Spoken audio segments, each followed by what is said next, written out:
Welcome to Mirror Domains and Mission Impossible 7. Mission Impossible Dead Reckoning has arrived, guys. Have you gone out and seen it? It opened up yesterday, but for most people, it's going to be opening up this weekend. Are you going to go see it in the IMAX? Tom Cruise, huge stunts. Haley Atwell, Rebecca Ferguson. Oh my God, I'm looking forward to this movie. I totally am.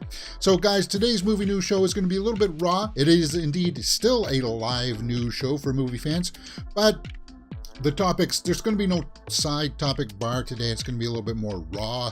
We'll just go through the topics as I see fit. And we got some catching up to do with some trailers. But we start off today's show by talking about the Screen Actors Guild strike, and looks like it's going to happen because we knew that the deadline was extended to July 14th, this Friday, and there's going to be some implications here if they do, and it does look like they are going to be going on strike. The union's national board will vote on whether to officially call a work stoppage Thursday at 9 a.m. So there you go, 9 a.m. We're past it an hour and a half ago. Negotiating committee unanimously recommends to strike as deadline passes without a deal. So it looks like, yeah. As I said, I think that this was going to happen. Now, we got reports yesterday that the studios want to go the distance with the writers' strike. They want to drive them into the ground. They want to make sure that people are losing their houses, their livelihoods, and everything before they, like the studios will wait forever, apparently. So the writers, I felt like they were waiting for the actors to go on strike so that they could collectively, say, oh, well, we got some bargaining chips here. Everybody's going to be stopping work here. Studios aren't going to be making money. Actors aren't going to be making money. Writers haven't been making money. And hopefully you can get stuff done.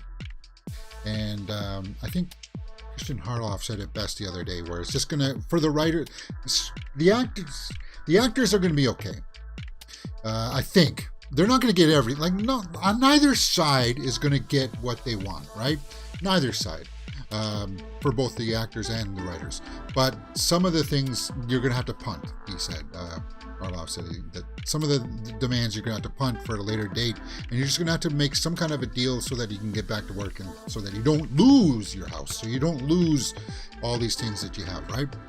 Because the studios, they're sitting on the cheddar. They don't care about these people. It's business, right? And it's the ugly side of business. It's a contract that we all enter in, and it looks like yes. So how long will it go on for? I don't know if they will wait for I don't think they'll have the staying power for the actors as well as the writers. There will be some things that will be held up because of this. That the actors strike has some implications with things being shot right now. Gladiator 2, Mortal Kombat 2, prepare to stop filming. Because actors, well, you got no writers on set. When you got no actors on set, you can't shoot anything, basically, right? Gladiator 2, we know that that's filming with Ridley Scott right now, and Mortal Kombat 2 has begun production. So there's going to be a few things that will be happening that will be kind of like, well, we have to take that into consideration, right? People won't be able to do what they want to do. And it's just one of the things that this comes with the territory, right? This comes with, these kinds of things happening. So, it's a bummer. It's a real bummer. What else is going to happen is that despite Mission Impossible opening up, things like Barbie, Oppenheimer, those openings for next week, actors are not, apparently they're not going to be allowed to go to premieres, because that's work. Yeah, going to the press tours, going to all that stuff, all the marketing is going to get shut down now because of this, and it's going to affect films. Luckily, Mission Impossible got out. They've been doing their press tour, and that's going to be fine. But as of I guess today or whenever they put the ink to the paper, and the strike is official, they voted this morning for it to be official.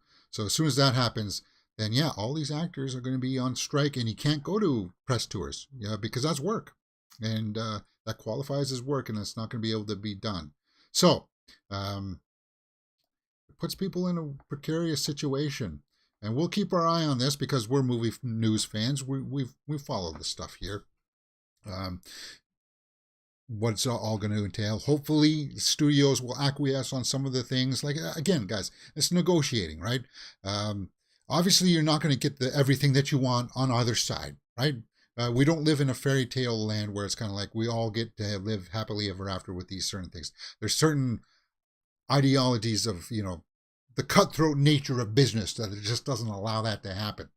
But man, I hope it gets resolved soon. I don't want to go into a lull with movie news and just reporting, oh, this has been canceled, oh, this has been delayed, because that's a never-ending cycle. Nobody likes that, right? So there you go. Let's get into the big story of today. Talking about doing press tours and stuff like that. Let's get into talking about Mission Impossible Dead Reckoning, Part 1.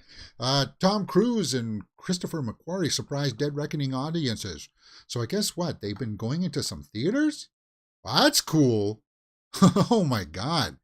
Imagine if you're just sitting there in the theater with your popcorn and all of a sudden you see like two blokes come in and it's like, wow. I don't know who the guy with the gray hair is, but is that Tom Cruise? And it just goes to the testament of what Tom Cruise, you say what you will about him personally, like his personal life. I don't care about the Scientology thing. He doesn't throw that in people's faces. He seems like a really stand-up dude. He cares about the audience. He cares about fans. And this kind of thing, going into the theaters, is just a true class act. I idolize Tom Cruise. There you go. For his business sense, his savvy, his work ethic. He's a hard worker, man. Not only like bringing all the stunts to work, but just in doing this, promoting the film, talking about it. So Cruise addresses the audience, says, quote, "I just want to thank you all very much for coming. We really do dream about these moments of sharing the film with you. So this is very special. We just wanted to take the time and just see you all. We think about you while we're making this movie, and it's really beautiful," close quote. Wow. Again, class act. Tom Cruise, man. And it's good to see that these people are they're being proper. Yeah, God. Could you imagine that? Yeah. You always sit down in the theater and you're like, well, what's that big space in the front there for? Right? And it's for things like this. It's for other presentations and stuff. I know, James. I know. They play video games in there too, and they have like tournaments and stuff. Yeah, I know.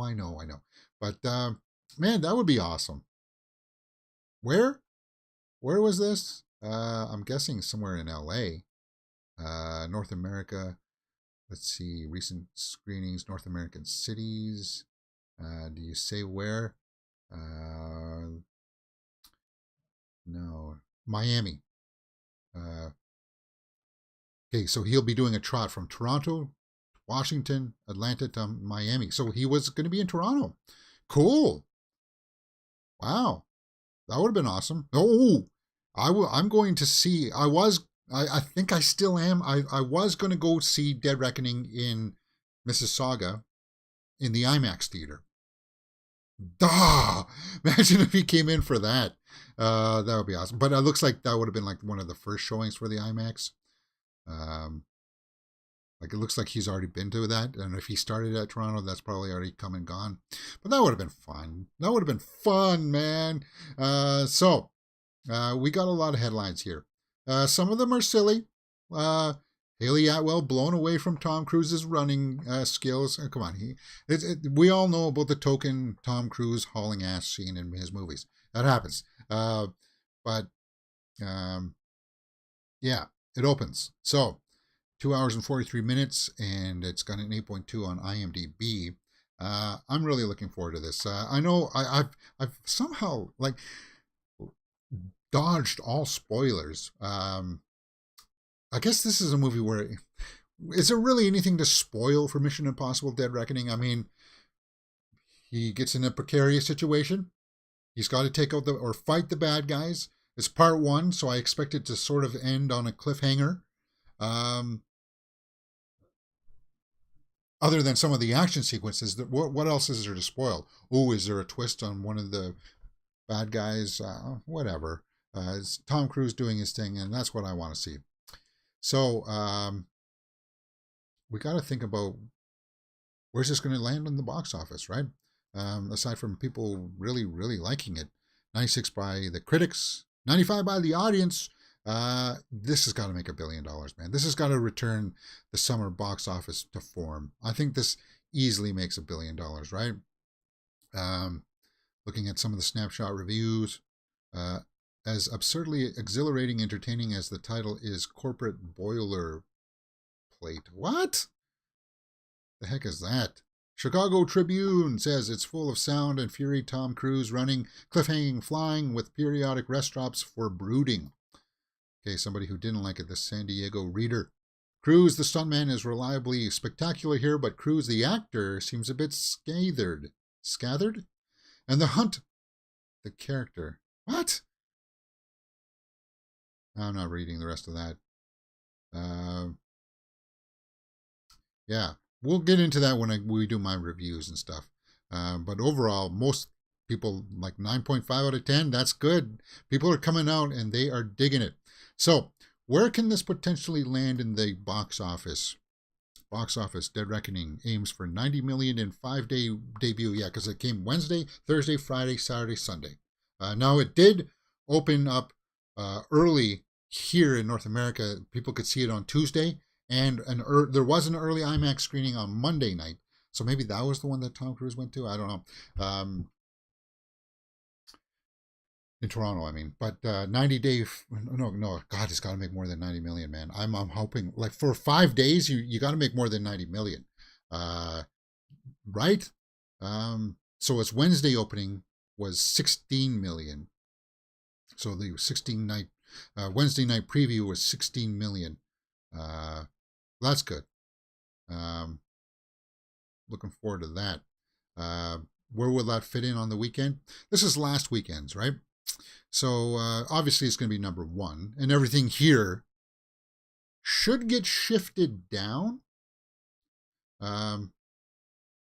Maybe Indiana Jones will overtake Insidious: The Red Door for its second week. I don't know. These two might flip flop, but everything will get like chopped out like half there. But that'd be cool if Insidious: The Red Door held the number 2 spot for its second week. People are liking that movie, so it'll be number 1 for sure. Let's take a look at some of the daily totals, if we got anything. Nothing for Wednesday yet here on the daily totals. That's really, Sound of Freedom was big. It's getting some notoriety, Sound of Freedom. So maybe that'll come up. Maybe that'll beat Indiana Jones. Yeah, it's possible. Doesn't have quite an international market. It's a movie with some serious subject matter, and it's taken from a perspective of a political angle, which a lot of people don't like. But I'm gonna go out and try to see this in a matinee this weekend. Maybe Sound of Freedom. No early numbers here for daily total for box office. You don't give me the Wednesday numbers yet. I just want some confirmation. Maybe we'll learn a little bit more of that tomorrow. Yeah. So, don't worry, guys. I'll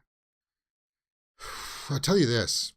If it only makes $90 million, I think that's underperforming for the domestic total. People are going to have good word of mouth on this. People are going to come out of this. The only thing that's really working against it is that runtime, 2 hours and 43 minutes. It's kind of like, well, you don't get to show it as many times during the day. That's the only detriment that I could see. Cass is looking really great in this. Haley Atwell, I'm so excited to see what she does in this. I hear good things. So, yeah, Carrie Elways is in this. He's one of the bad guys, right? Isn't he? Denlinger? Denlinger? Is that his name? Denlinger? Sorry, my bad. Ooh, Indira Varma's in this. Cool. I do like her. Yeah, she was in, what is it? Star Wars Obi-Wan? She was in Obi-Wan? Yeah, she was she was Tala, that's right. I liked her in that. She was really good in that. And then, of course, she was in Game of Thrones, right? Um, she was the voice of Catherine Proudmoore in World of Warcraft. Cool. I didn't know that. Anyway, I'm digressing from Mission Impossible. Where do you guys think it's going to land this weekend? Are you going to go out and see it in these Wednesday night previews? Imagine if you ran into Tom Cruise. That would be cool. That would be really, really cool. All right. So, guys, tomorrow, 9:30 a.m., we will be watching Bird Box Barcelona. Now, this is the thumbnail for the first Bird Box. We watched that Tuesday this week. So we'll be watching Bird Box Barcelona. What else can you find on the channel? We got full movie reactions for like Black Widow. We watched Secret Invasion yesterday. Oh man, I'm really enjoying Secret Invasion. I hope more people tune into it and give it a chance. Insidious The Red Door reviews up on the channel. Joyride reviews up on the channel. Trailer reaction for Napoleon. And of course, Indiana Jones. We'll take a look at some of the trailers that dropped there in just a few minutes. Like for Blue Beetle and Wonka, Ahsoka trailer. That's pretty much soon all the studios are going to be able to have for marketing is trailers for stuff because, well, there just isn't going to be actors allowed to go out there. So, how will that work then? Next week, as you know, Barbie and Oppenheimer are opening up. So, the weekend of Barbenheimer, the Barbie movie marketing campaign will be taking over Roku 2. Roku, huh? Barbie's dream house is being built in Roku City. The movie campaign takes over home screens and offers tickets buying via QR code. Guys, I never use the QR code. I don't even have my phone capability turned on to scan QR codes. I don't like the idea of me scanning a code and then it taking over my phone to control me to a site. I hate that. There's something about it that just seems like that's a door that could be used to like hijack the phone and make it do weird things, right? Anyway, yeah. So Barbie, I will be seeing Barbie next weekend for sure.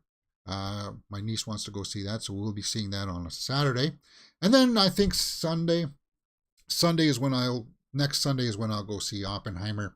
It's a 3-hour event. So, yeah, we'll have to see. Maybe that's why. Remember probably the last week or so, Twitter, like our Twitter feeds at the end of the day has been flooded with Barbie premieres and stuff like that. Maybe they've been anticipating this writer's strike and this actor's strike. I mean, because they know that the whole cast can't come to the premieres, right? That's why we've been inundated with that stuff. Maybe that's why Art Glass Viking says Dead Reckoning is a cert for the top on the box office. Yeah. Because of the writer's strike and the actors not doing press junkets. Yeah. The actors won't be allowed to do that. Because as I said, again, that qualifies as work. So it'll be taking over Roku too. And maybe in a digital way that they can do some campaigns. Yeah. They can put out posters, use existing footage to cut new trailers together and stuff like that, but that's about all you should be able to do. It's a weird thing, man. This strike, it's gonna have huge impacts. So between Barbie and Oppenheimer, we'll have to see how that goes. And yeah, Oppenheimer's been out doing its press tours as well. So we'll have to see. Talking about Oppenheimer, Christopher Nolan weighs in on the whole AI debate. This is for the writers, right? How much can the writers lose their work to AI? I don't think actors will lose their work to AI, but writers definitely will, who use no CGI for nuclear science. Yeah, apparently Oppenheimer has no CGI in it, which is one of the reasons why I want to watch it in the big screen. Let's see what he says here, talking about AI. Oppenheimer. Nolan equally feels AI needs to be used with a certain responsibility. Quote, I feel that AI can still be a very powerful tool for us. I'm optimistic about that. I am. But we have to view it as a tool. The person who wields it has to maintain responsibility for wielding that tool. If we accord AI the status of a human being, the way at some point legally we did with corporations, then yes, we're going to have a huge problem or huge problems, close quote. Now, that's a slight against a lot of the way business is conducted in the United States, because they handed huge powers to corporations to do and act like an entity, like a human entity. And I don't think that was a threshold I don't think they should have crossed, but they did. And if they cross that threshold with AI, I take Christopher Nolan's words here with caution, right? It's like, wow, you're right, dude. I agree. It's got to be taken with a certain accord, with indeed a certain responsibility. Because if we get to the point where it's like, why do I need to hire that writer who did all this famous stuff when we can just use his techniques, throw it into the computer, and have our script? We're not quite there yet, from what I understand. People think that the ChatGPT or whatever can do all that stuff. Not quite. It'll give you like the template and the baseline for things, but like it just doesn't quite have that cohesion. And of course, it's never going to have that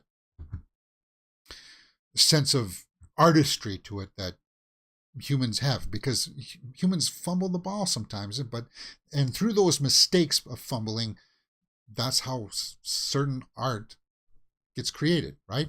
I didn't intend to do that, but that looks actually kind of good. I'll keep that. And people will be like, yeah, they respond to that. It's how people respond to things. And Nolan's smart about this. And you know that while he's going to be on one side of this, there's going to be other people that'll be like, no, I want to use AI for everything. We're going to use AI for this. We're going to get rid of all the actors. We're going to get rid of all the writers. And it's just going to be CGI characters sitting on screen with an AI script, and we'll pump out content, and people will like it. People will love this content, right? Right? I don't know, man. I don't know. Yeah. So this is up on Joe Blow. They got a big quote about that. If you want to read that, by all means.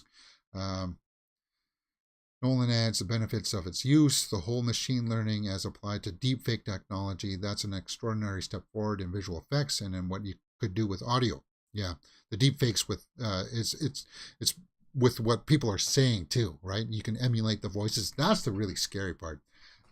There will be wonderful things that will come out longer term in terms of environments, in terms of building a doorway or a window, in terms of pooling the massive data of what things look like and how certain light reacts to materials. Those things are going to be enormously powerful tools. I'm, very much the old analog, fussy filmmaker. I shoot on film, and I try to give actors a complete reality around it. My position on technology, as far as it relates to my work, is that I want to use technology for what's best. For, like, if we do a stunt, a hazardous stunt, you could do it with much more visible wires than without, and then you just paint out the wires and stuff like that, like rotoscoping and stuff like that. Yeah, so he understands that. Instead of just making like a CGI car driving down a dam. I don't know who would ever want to do that, right? But I heed your words, Christopher Nolan, for sure. These are dangerous. It feels like we're walking out on ice on this with the AI angle, right? And we don't know exactly how thin this ice is going to be before things break. and it all comes crumbling down. Because while some of us are walking cautiously onto that ice, some people are just saying, "Oh, look, it's strong," and they're running out there, and it could collapse out from underneath of them, and they'll be like, "This is what I want to do. This is what I want to use AI," and then all of it will be like taken away from them. It's dangerous times. All right. Superman Legacy. James Gunn dispels rumor Daniel Craig being offered Lex Luthor. Explains more about additional superhero characters. Yeah. We know that Nathan Fillion has been added as a version of Green Lantern. That came out the other day. Apparently, some people are saying on threads that Daniel Craig was offered Lex Luthor. Now, I don't see that. I wanted Nicholas Hoult to be Lex Luthor, but we'll have to see. On Threads, I was trying to pull up Threads, and I was like, how do I pull this up on desktop? I couldn't figure it out. I was like, I want to go to Google and say Threads and then go to the website. Well, I mean, come on, why can't you do that? Instead, I go to Google for Threads, and it's like Meta. Go to, it's like, it gives me all this junk like Threads, the movie with Threads wiki. No, just give me the Threads, man. About Threads, no, I don't want. Like, come on, this should be the number one thing up here. Where is it? Yeah. So anyway, small digression there. So what did he say about this? A Threads user addressed Gunn. I'm a little worried the film will focus too much on setting up other superhero movies with the other superheroes having a big impact on the story. Me too, man. I don't like the fact. Okay, fine.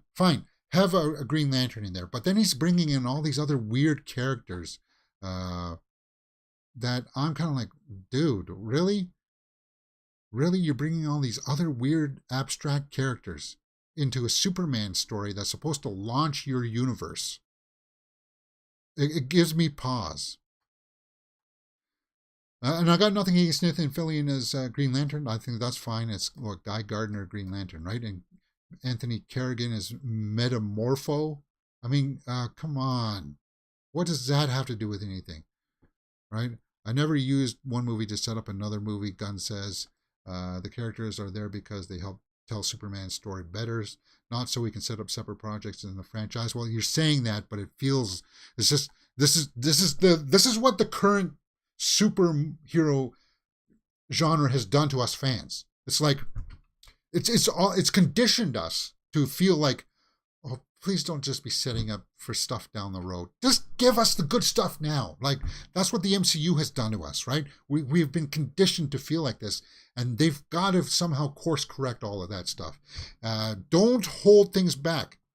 And I know people don't like to hear that. It's like, don't hold Joker back. Don't hold Lex Luthor back. Why would you sit on your hands for one film and say, well, our best material is going to be in the next movie, not this movie? It's like, what? Anyway, it doesn't sound like he's doing that, though. He's using these characters to complement Superman. And I hope that it is, man. I hope that it is. Because if Superman comes out and really underperforms, barely breaks even, it's not good. It's not good. But you can see what I mean, right? How we've been conditioned to feel like this, and it's not good. So a certain fan asked, can you elaborate a little bit more, including all these heroes to help Superman's story in this movie? Gunn replied, we entered a world where superheroes exist and have existed for quite a while. Good. I don't want an angle of, humans meeting Superman no, we've done that. They're a part of one side of this world, just like Lois, Jimmy are a part of another. Okay. Hopefully the writer's strike will impact projects like this too, guys. So, the actor's strike. And if things go, like if these strikes go on for months, expect like Superman to get pushed to 2026 for 3 years, man. That's just, it's like, my God, the impacts of it are going to be great. But I do like the casting of Nathan Fillion as a version of Green Lantern. That came out like 2 days ago, right? So,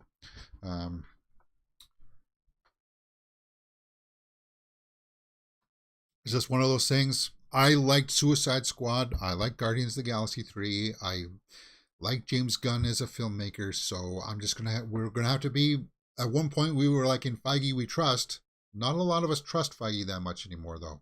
That trust is broken. Like Phase 4 broke that a lot for many people. So we're feeling like that, where it's like, don't set up for the next movie. Don't set, just give us it now thing, right? But I trust in Gunn. I will, until he gives me a reason not to. Arglass says all the voice activated devices are just one AI step away from choices being preempted. Google, Siri, and Alexa are pretty much running the household, so why not put them to work at the film studio? Yeah, and if you don't set your proper settings for voice stuff, like Google records your voice and keeps it in a file. Like, you'll be like, if you go through your files on your phone and stuff, you'll be like, wait a minute, it kept my voice from like 2 years ago when I said, Google, what's the name of that song, right?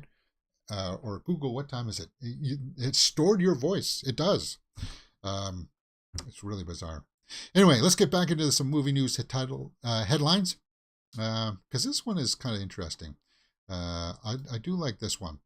Tron Ares, the new Tron movie, enlists Yellow Jacket star Sarah Desjardins and one of my favorite actors, Cameron Monaghan. That's cool. Of course, we know Cameron, who played a version of the Joker, and he was a really awesome Joker. He got to play different variations of the Joker. Now, he wasn't called the Joker on Gotham because they didn't have the license to use the Joker name, so they called him Jerome. But he was the Joker, and he played him with white skin. He played him with the version of where his face got cut off and he stapled it back on. They did that on Gotham. That's why I liked Gotham.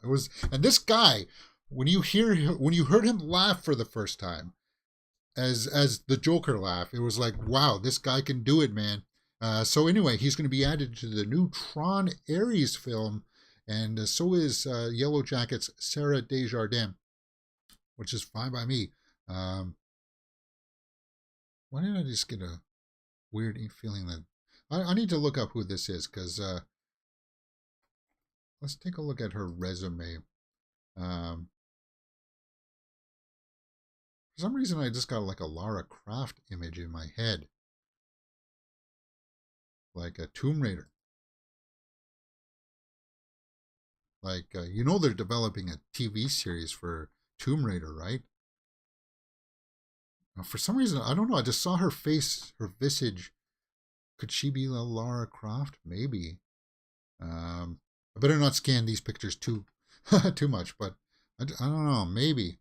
Anyway, the not Tron Legacy, Tron Ares with Jared Leto, Greta Lee, Evan Peters, as well. Again, if there's an actor strike, this is not going to come out in 2025, depending on how long this goes. It's in pre-production now. Cameron Monaghan got great talent. This is one of the few. Not few, but this is one of the untapped talents right now that's not being fully utilized. People are going to get wind of this guy. Like they use him in that Star Wars game, right? He's got that extra gear in him. That's kind of like, yeah, he's got a huge career ahead of him. He's already got one. Jedi Survivor, right? Yeah. Man, he was good as yeah, there he is. There's the white skin version of him, and their version of Harley. But man, yeah, when he starts laughing as the Joker, it's bone chilling, man. Truly is. Cameron Monaghan, one of my favorite. I would use him in everything. He's one of those actors where you see that he's got talent. I'd be like James Cameron with like Bill Paxton and Michael Biehn would be for me. I'd be like, yeah, for like Christopher Nolan and Cillian Murphy. This is the guy that I would use for a lot of things. So that's cool. And I'm looking forward to the new Tron movie to see what they do. I know some people are a little bit like, it's Tron. I don't know. I don't know. Is Ezra Bridger? No, he's Cal Kestis in Star Wars. Cal Kestis. Yeah, Cal Kestis. Why is that so small?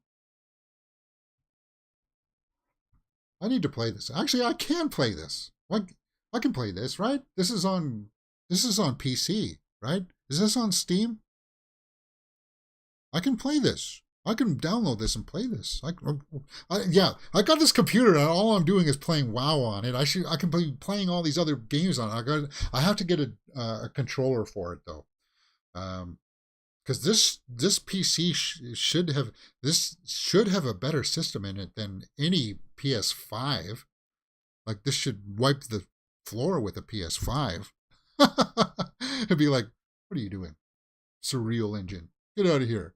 Yeah, no, I should be playing these games. James, what am I doing? Yeah, guys, coming up in August, we'll be playing some of these games online with you guys. I'm excited for it, man.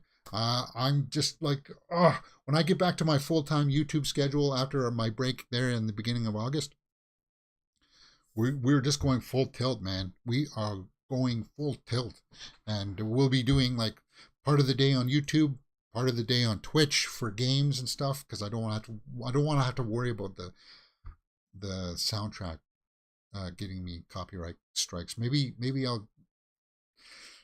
I'll set up a new gaming channel that'll put up like all the video uh, play footage from the game. I don't know, on YouTube. We'll see. We'll see. I got to get it all sorted out. Is what I just need time to sit down. It's just these days of the week, like I've been going now for 3.5 hours. Oh my God, geez. Because I got to get up. I got to do other things like laundry or grocery shopping. This morning it was, and then I got to get home. I got to do all the show notes, and then I got to get this up. I got to get my lunch ready for work later on this afternoon. But it's only for a couple more weeks, guys. It's only for a couple more weeks. Oh, I'm excited to get back. I'm excited to get back. I want to get back. I need to. Anyway, it's going to be fun. Tron, Ares. Sorry, I'm digressing.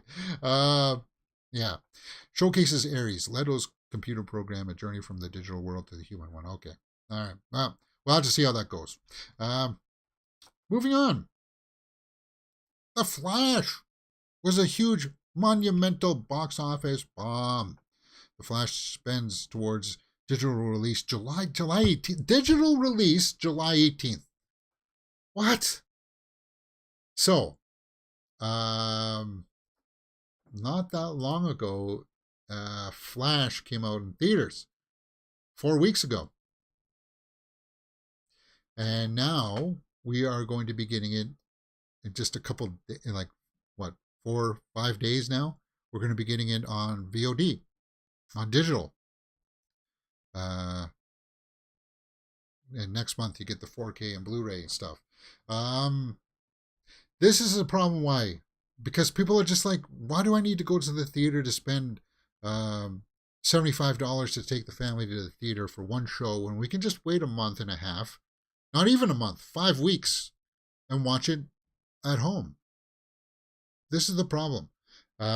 Because again, talking about biting your own foot off with like stuff, like with AI and stuff, there was a period of time where theaters and movie companies had this deal where the theatrical window was 90 days, 3 months, before you could start to do anything or consider anything like setting it up on a streaming service or a Blu-ray or 4K steel disc or whatever. You would have to have at least wait a certain amount of period for that. But then a new rulings came down where it's like, oh, okay, now it's only 45 days. And now it seems like for some it's day by day or 30 days. And that's killed people's excitement to go to the theater. And man, you kind of have to for a box office bomb. And that's part of the thing that's fueling these bombs, right? Is that it's like, well, I don't want to spend that much money. I'll just wait a couple of weeks and watch it at home. $262 million for The Flash on a reported $350 million budget. Um, Again, we're watching the end of the dynasty of these big movies. And this is what I would say is definitely one of the causes. Excuse me.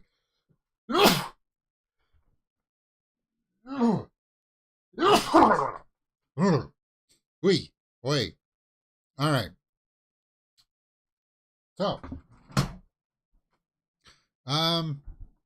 yeah. We have some details. Let's take a look at the details. If you're going to buy it, digital ownership, you get some deleted scenes. Those will be cool. I want to see what's in that because this had a lot of cameos and stuff in it. You know, some featurettes that I like to see of them cutting all of those Easter eggs together. That's what I want to see. The Flash Blu Ray and the 4K. I'm gonna be buying a 4K TV soon, and I'm gonna start getting some 4K steel case things. I don't know if the Flash warrants that. Like, I mean, I like the movie. I'm thankful that it was made, but it's I don't know if it's one that I need to add to my library. What do you guys think? Flash, are you gonna get it on Blu-ray? Maybe the 4K edition? It's not that far away. Should we do a full live reaction to it? Possible. Flash will be available digitally July 18th. Maybe. Maybe. All right. Guys, I got to blow my nose because I'm leaking here. One momento.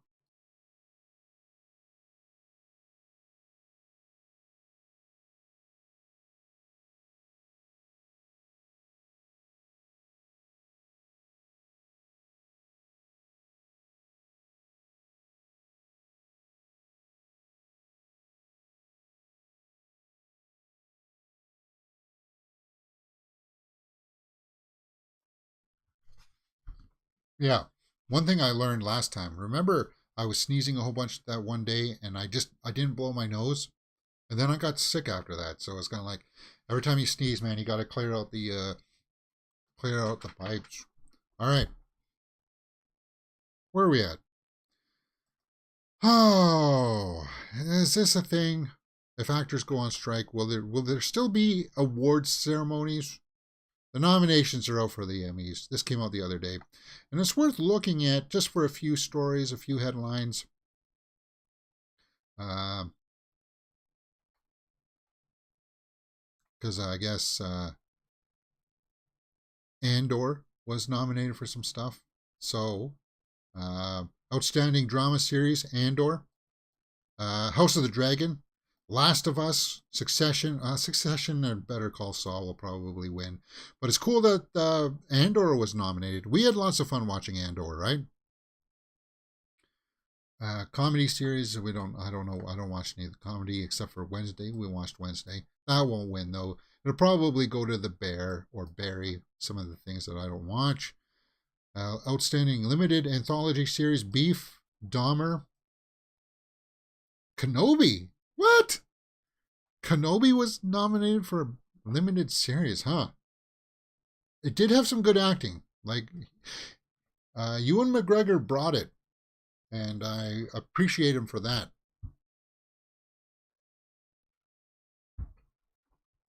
All right. Outstanding Lead Actress, Yellow Jackets, Melanie Linsky.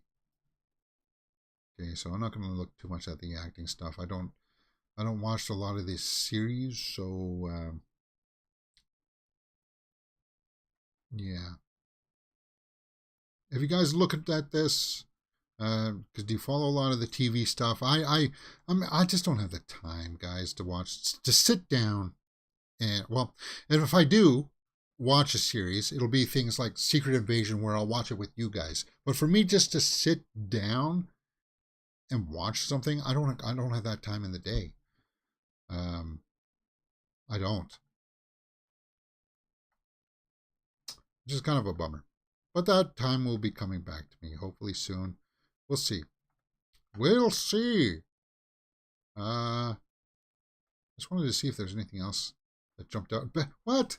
Best guest actor in a comedy series? So best cameo is basically what you're saying, right? Really, guys? You're really extending the show. Like, oh my God. I'm just looking at the sidebar here, and look how long this scrolls down for. So we're not going to go through this in a comprehensive way. What are you going to have? Like best park bench in a scene? Like, what the heck is this? Outstanding picture editing for a drama series. My God. Yeah, no, nobody's got time to sit down and watch a 5-hour award show. Outstanding lighting design for a variety series. No, just for a series. Why are you... Oh my God. Wow. So anyway, as I said, no, I'm serious. This just goes on and on. My God. Get Emmys. Get a grip. Outstanding music supervision. Supervision. Wow, seriously. Oh, I won an award for... maybe I could qualify for this one. This is what I want to do. I want to be a narrator. Most outstanding narrator. James from Mirror Domains. No? Yes? Why not? Put my name up there. Get up there. What? No? Then get out of here. I don't want to talk about you anymore. Fine. All right. Guys, a bunch of trailers dropped the other day. And, oh, really? Cabinet of Curiosity's got a couple of nods. That's cool. No, I like that. Somewhere in this is that information. Now, I'm not going to sit here for hours and read all of this information, just to find what it was. But I'm glad that Cabinet of Curiosity sound editing.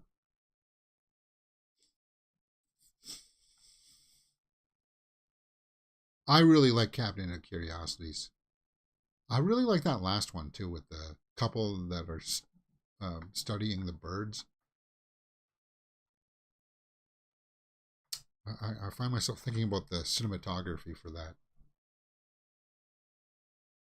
And the feeling, the tone. Who was in that? Let me pull that up.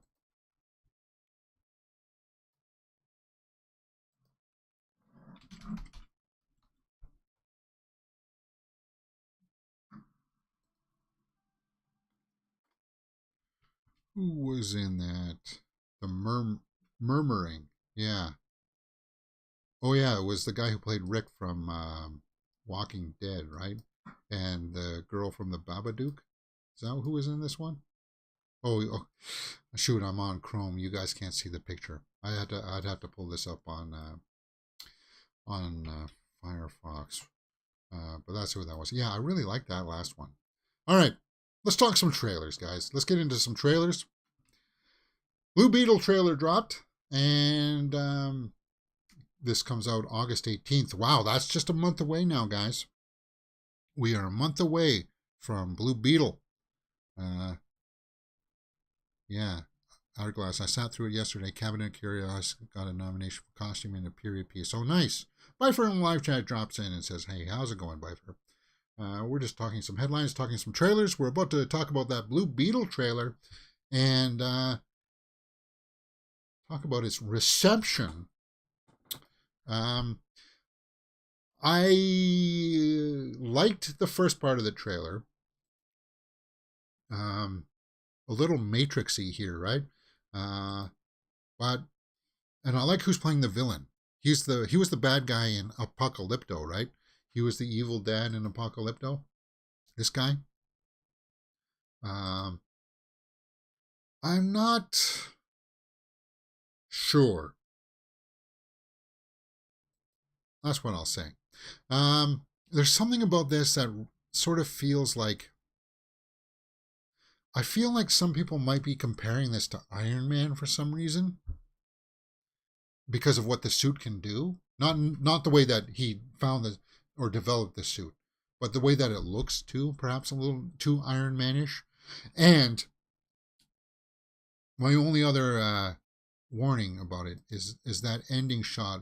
This is that if they play this too much, you're going to tread into Spy Kids territory. And you got to be cautious about that, because I like the Spy Kids movies, but they were made for kids. It was a different audience, right? It had that tongue-in-cheek thing to it, where it's fine for a superhero movie to have like tongue-in-cheek in it, but this was just a little too Spy Kidsy. And if you get that vibe too much, then people won't resonate to it. And see what I mean with like Iron Man-ish kind of look to it, right? Even though it's DC, I know, guys, I know it's DC. It's not MCU, but you got to think about it from the perspective of people who have no idea about the difference. I'm just trying to be cognizant of that. I like the stuff in here where he's talking about you're a superhero and stuff like that. I like that stuff from George Lopez. That stuff looked good.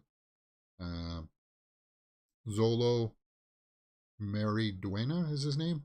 He looks like he's going to be okay in this. I think he's going to be fine. Of course, the girl from Predator is in this. Haven't seen her in a hot minute. Not since, 1988. So she's going to be in this. That's cool. I don't even know if I'd recognize her. But as far as the trailer, did it work for me? Yeah, for the most part it did. Except for the music. I'm not up with the hip hop music, so it's kind of like I would have preferred more of like a theatrical thing to it, but whatever. Let's see what some of the comments were saying. Massive respect for DC for promoting the comics at the end. That's going to be great for people who worked on those. I loved especially where the Scarab said, anything you can imagine I can create. I've always loved Blue Beetle after watching Young Justice. Really hyped to see him get his own movie. Well, cool. Good. Yeah, of course you're going to get the Blue Beetle fans out for this. The people who know the property. But as I said, it needs to cross over to that kind of like casual viewer, right? Unbelievably hyped for this movie from DC. Okay, the costume looks incredible. It's the first time in a long time where I don't see an actor in a suit pretending to be a superhero. I actually see what? Okay, so they're trying to puff up the actor there. I love the stories like this where the character has no clue of what to do but finds their way, gradually developing skills. Yeah. And like the suit's idea is cool. I want to get away from CG. Like as soon as the actor puts on the costume, then it's the CG character. I want to get away from that. But yeah, with it on his back there, that stuff will work for me.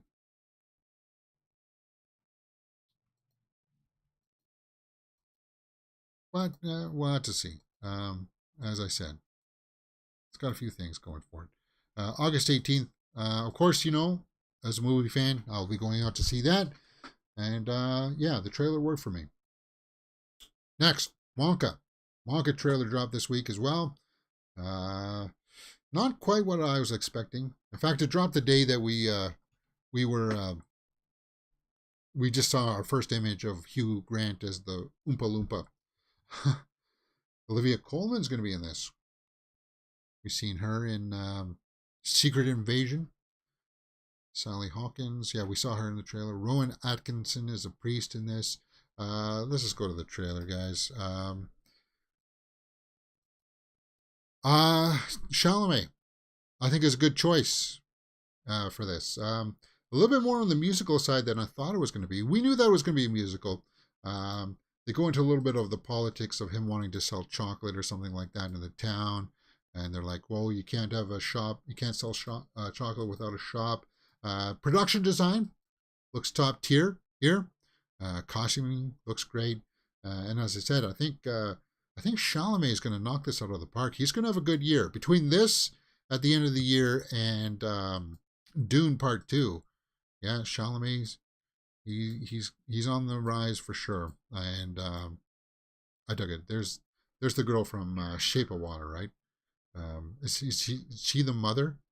Is going to be like a mother type character. Willie's mother, yeah. So it is. I'm guessing based on the trailer, something happens to her, right?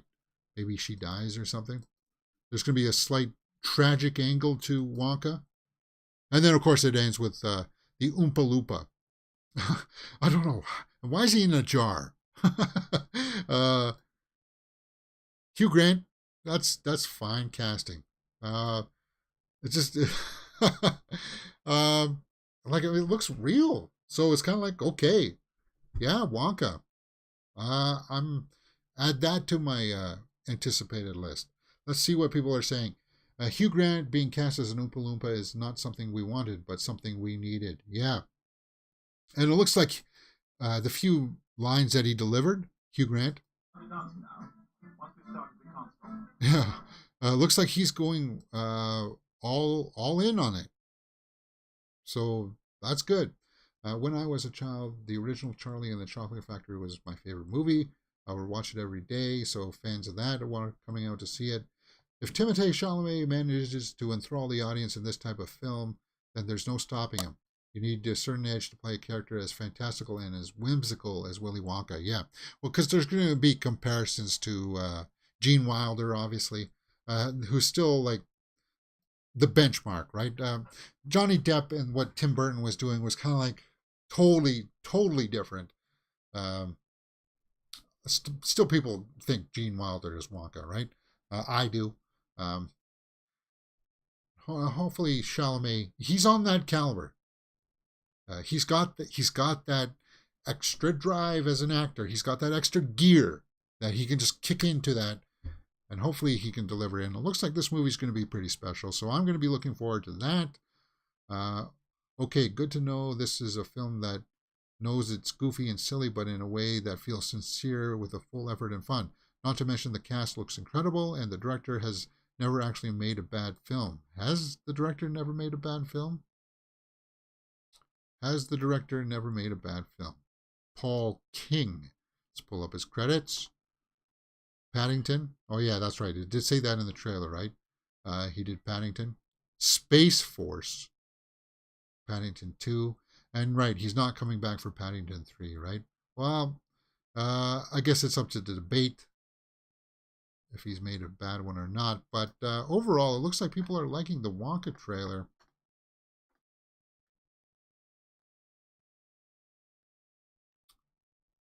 And I liked it. So, there you go. All right.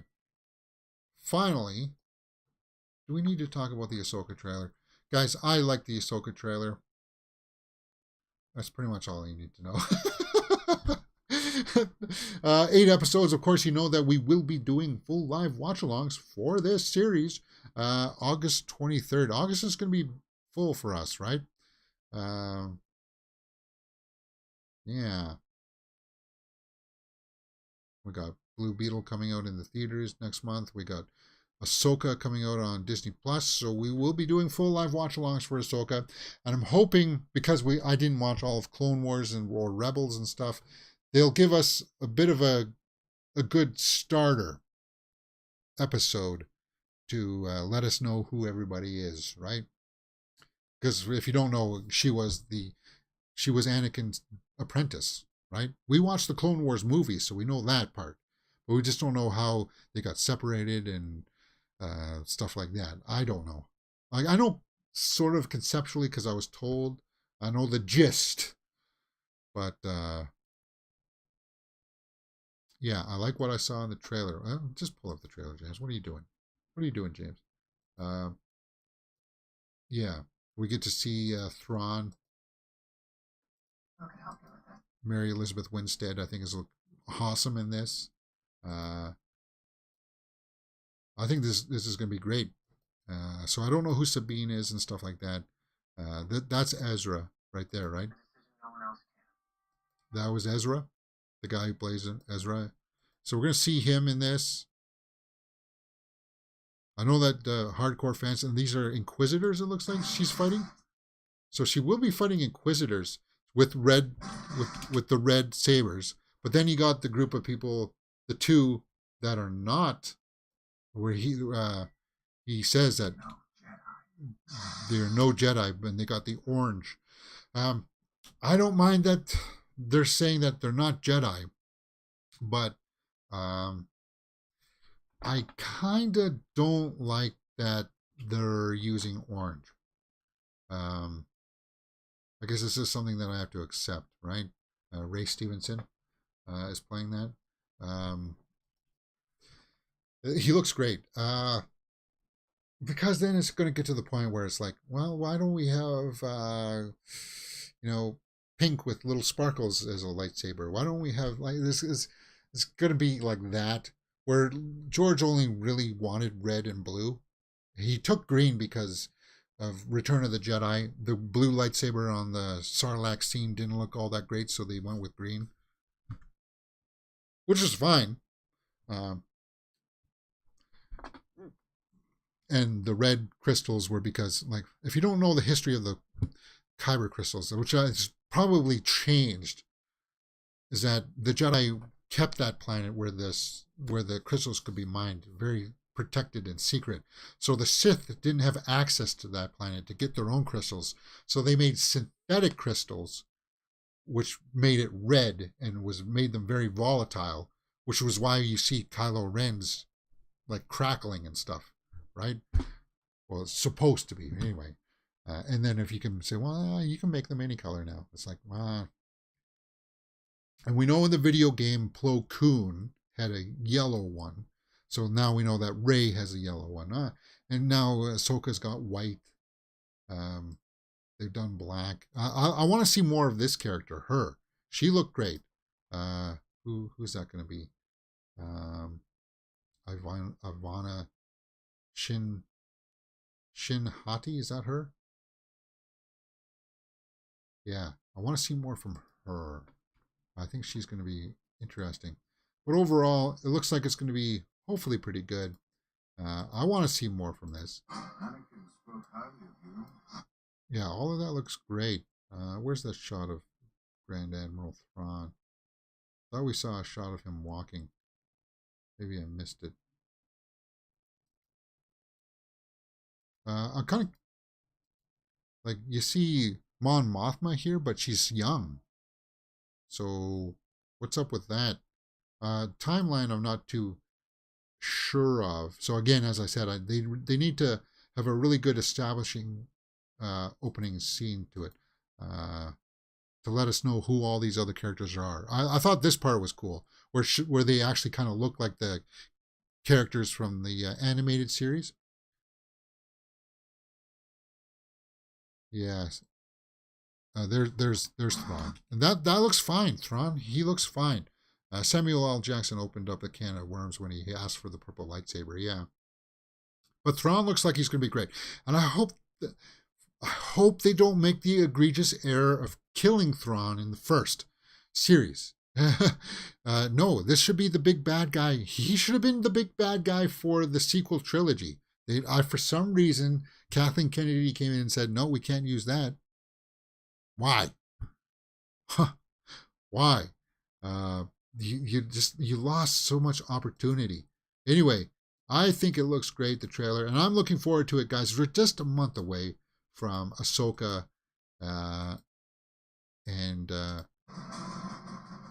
yeah, Elizabeth Rosario Dawson. I think she's gonna hit a home run with this. August 23rd. 2-episode premiere. So on the 23rd, guys, we'll have to reserve that day. Let me go to my calendar here. The 23rd is a Wednesday. So that Wednesday, 2 episodes, full live watch-alongs on the channel Mirror Domains. All right, we're running a little bit over time. The color palette for Ahsoka is rich and vibrant. I like the energy of this series. Yeah, me too. And I think most people are looking forward to it. Every Rebels fan who stuck with the show or gave it a chance just unlocked ultimate satisfaction. So it's pleasing. It looks like it's pleasing Rebels fans, and that's good. There's nothing wrong with giving fans what they want to see on the big screen. I poo-poo anybody who says, no, you should just let the filmmaker make what he wants, and it's up to us fans to like what they deliver us. No.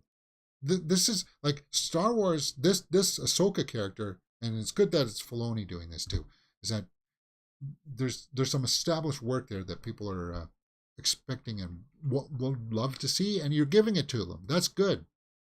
I don't see anything wrong with that. As a Clone Wars and Rebels fan, I feel a sense of immense satisfaction. Yes. Cool. You don't need to reinvent the wheel with these characters, right? That's what they tried to do with the sequel trilogy. They tried to reinvent Luke Skywalker. And you don't need to do that. You didn't continue from where they were. You don't need to break them down again just to bring them back to a spot where they were at the end of the last movie that we saw them. Anyway, I'm digressing. Let's get into some Twitterverse here, and we'll round it out. Okay. First look at Mr. and Mrs. Smith, the series. Ridley Scott's Gladiator 2 prepares for halt after the writers actors strike. I get that tongue tied. Barbie, Ariana Greenblatt, Gwyneth and versus Terry ski crash documentary. No. Why do we need to see a documentary about that? Where she won and paid the guy like $1 or something, right? No. We're not British. What? Margot Robbie at London? God, how do these people exist in this world? And like, of course oh, God. Who is your Emmy pick for Outstanding Lead Actor? Okay, so is that where we're going to get filled with? More Barbenheimer stuff? Oppenheimer, Barbie. Samara Weaving to star in Eeny Meeny. In the vein of Baby Driver, it follows a former teenage getaway driver who is dragged back into her past when a former employer offers her a chance to save the life of her chronically unreliable ex-boyfriend. Well, I like Samara Weaving, so it's kind of like, okay. Florence Pugh in Oppenheimer, that's a performance I'm looking forward to seeing. You know, I'm a Florence Pugh fan. Billie Eilish, What Was I Made For? Looks like she's done like a music video for this. She directs too. She's like Taylor Swift. She directs her own music videos, right? Billie Eilish, huge talent. Barry star Anthony Carrigan to star in Superman Legacy as Metamorpho. Again, there's that apprehension. We talked about that at the start of the show. Shuta Gatwa, Emma Mackey, and Barbie. More Barbie stuff. So, Emmy-nominated duo. So, they were, nominated for The Last of Us. They were good. Good chemistry. It'd be a shame if you had to break them up to follow continuity of the games.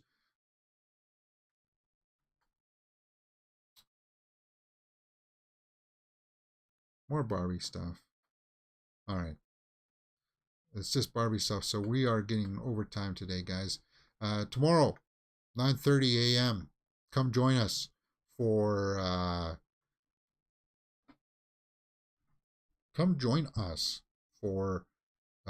Bird Box Barcelona watch along.